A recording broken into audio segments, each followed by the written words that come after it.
Arion Mas.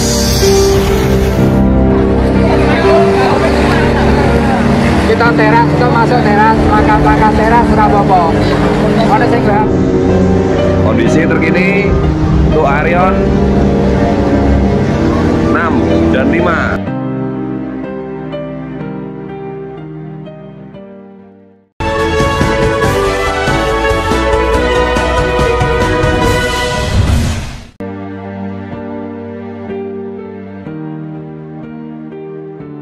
Surakarta dan Sukoharjo tetapkan tanggap darurat banjir.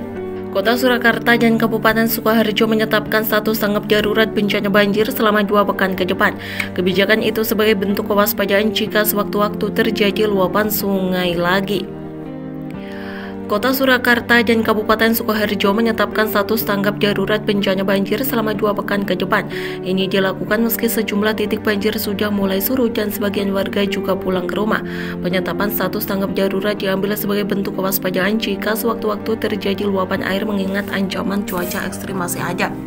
Hal itu terungkap seusai rapat koordinasi antara Badan Nasional Penanggulangan Bencana, Pemerintah Kota Surakarta dan Pemerintah Kabupaten Sukoharjo di Kompleks Balai Kota Surakarta, Jawa Tengah, Sabtu 18 Februari 2023. Rapat dihadiri langsung oleh Kepala BNPB Suharyanto. Dalam kesempatan itu, Suharyanto juga menyalurkan bantuan berupa dana siap pakai serta kebutuhan logistik seperti makanan cepat saji, alat kebersihan, matras, dan selimut. Terdapat bantuan peralatan juga berupa pelampung dan pompa air. Untuk dana siap pakai, nilai yang dikuncurkan bagi tiap-tiap daerah 500 juta rupiah. Dana itu bisa digunakan untuk berbagai keperluan kedaruratan. Suharyanto menyebutkan status tanggap darurat ditetapkan meski dilaporkan banjir mulai surut sejak Sabtu pagi. Beberapa titik juga disebut telah kering. Sebagian pengungsi pun memutuskan pulang ke rumah mereka. Meski begitu, ancaman cuaca ekstrim berupa hujan lebat diperkirakan masih berlangsung hingga 19 Februari 2023. Di sisi lain, Suharyanto menyatakan pihaknya juga berencana memperlakukan teknologi modifikasi cuaca apabila cuaca ekstrim terjadi dalam kurun waktu yang lebih panjang. Ia mengaku sudah menjalin koordinasi dengan Badan Meteorologi, Klimatologi, dan Geofisika demi kebutuhan tersebut. Namun pihaknya perlu menunggu status tanggap darurat dari pemerintah Provinsi Jawa Tengah. Suharyanto juga meminta agar penanganan bencana tidak berhenti setelah masa tanggap darurat selesai. Hendaknya dilakukan pula langkah-langkah mitigasi dan rekonstruksi sebagai bentuk pencegahan ancaman bencana serupa di masa mendatang. Ini misalnya pembangunan infrastruktur tertentu guna mengurangi risiko banjir. Sekretaris Daerah Kota Surakarta Ahyani Sidik mengatakan banjir yang terjadi kerap kali akibat air kiriman dari sungai-sungai di wilayah hulu atau daerah-daerah penyangga kota tersebut.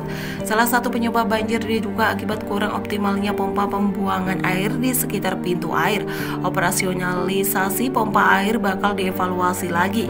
Begitu juga pembangunan infrastruktur berupa talut dan parapet guna mencegah banjir.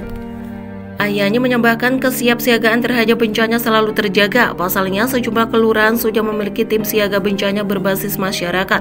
Mekanisme penanganan bencana bisa sewaktu-waktu diberlakukan jika mendadak terjadi kondisi kedaruratan. Kepala Pelaksana Badan Penanggulangan Bencana Daerah Kota Surakarta, Niko Agus Putranto, menyatakan sebagian besar pengungsi sudah pulang ke rumah, namun sebagian masih bertahan di pengungsian. Itu ditemukan di 3 kelurahan, yaitu Gandekan, Pujang Sawit, dan Joyotakan.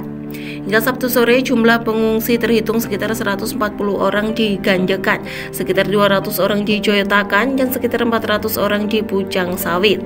Kepala Pelaksana BPBD Kabupaten Sukoharjo, Arianto Mulyatmojo, menyampaikan hal serupa. Banyak wilayah terdampak banjir yang telah surut airnya, namun belum semua pengungsi pulang ke rumah, sebab kondisi rumah mereka perlu dibersihkan terlebih dahulu setelah digenangi air 2 hari terakhir.